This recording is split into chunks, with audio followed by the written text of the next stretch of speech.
Hello friends, હું જ્યોતિ ગજ્જર સુરતથી. આજે હું તમારી સાથે લગ્ન પ્રસંગોમાં હોય એવું મેક્સિકન બીન્સ સલાડ કેવી રીતે બનાવવું એની રેસિપી શેર કરીશ. એકદમ હેલ્ધી, પ્રોટીનથી ભરપૂર આ સલાડ ઘરમાં હોય એ જ સામાન વાપરીને ઓછી મહેનતે ઓછા ટાઈમમાં બનાવી શકાય અને ખાવામાં બહુ જ ટેસ્ટી લાગે.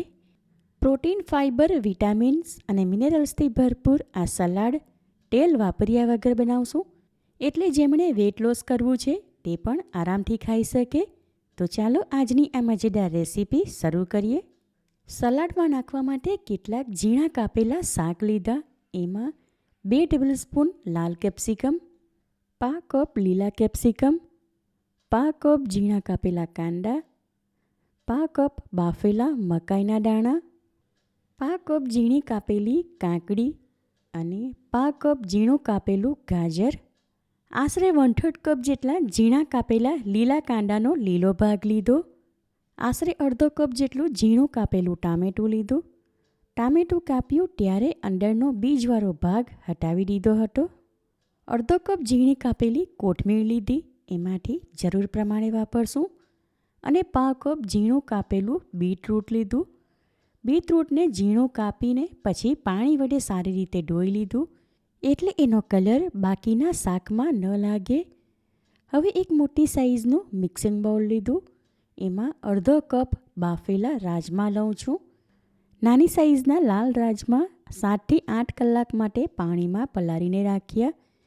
ત્યારબાદ કુકરમાં પાણી લઈને એમાં પલાળેલા રાજમા અને સ્વાદ પ્રમાણે મીઠું ઉમેરીને 6થી 7 વિસલ આવે ત્યાં સુધી પ્રેશર કૂક કરી લીધા, એટલે સારી રીતે બફાઈ ગયા.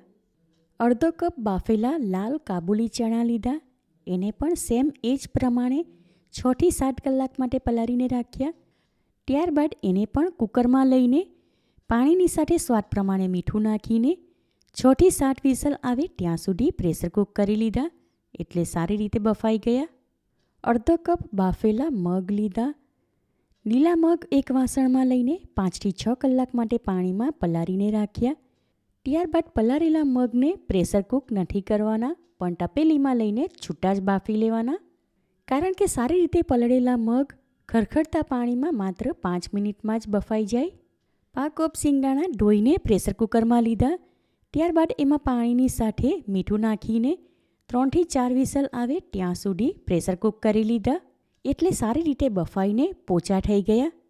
હવે આમાં એક પછી એક બધા જ ઝીણા કાપેલા શાક ઉમેરી દઉં છું.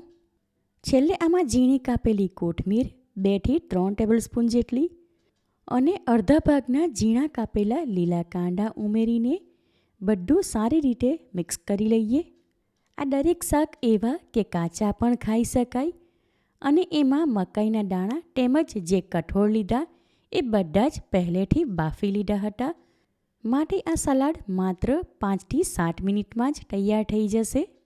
હવે આમાં પોણી ચમચી જેટલું લાલ મરચું, અડધી ચમચી જેટલો ચાટ મસાલો અને સ્વાદ પ્રમાણે અડધી ચમચી જેટલું મીઠું ઉમેરું છું, કારણ કે દરેક કઠોળ, મકાઈના દાણા અને સિંગદાણા પ્રેશર કૂક કર્યા ત્યારે એમાં મીઠું ઉમેર્યું હતું, માટે સલાડ તૈયાર થાય ત્યાર પછી ટેસ્ટ કરીને જરૂર હશે તો મીઠું એડજસ્ટ કરી લઈશું. સલાડ એટલું મસ્ત કલરફુલ દેખાય છે, જાણે જોઈને તરત જ ખાવાનું મન થઈ જાય. હવે આમાં અડધા લીંબુનો રસ, થોડા ઝીણા કાપેલા લીલા કાંદા અને થોડી ઝીણી કાપેલી કોથમીર ઉમેરીને બધું સારી રીતે મિક્સ કરી લઈએ. મેક્સિકન બીન્સ સલાડ તૈયાર છે, માટે આ ટાઈમ પર એકવાર ટેસ્ટ કરી લઉં છું. સલાડ બહુ જ ટેસ્ટી છે. સ્વાદ પ્રમાણે આમાં મીઠું ઓછું છે, માટે 5 ચમચી જેટલું ઉમેરીને મિક્સ કરી લઈએ. સલાડ તૈયાર છે, માટે એને એક સર્વિંગ પ્લેટમાં લઈને ઉપરથી ચાટ મસાલો સ્પ્રેન્કલ કરું છું.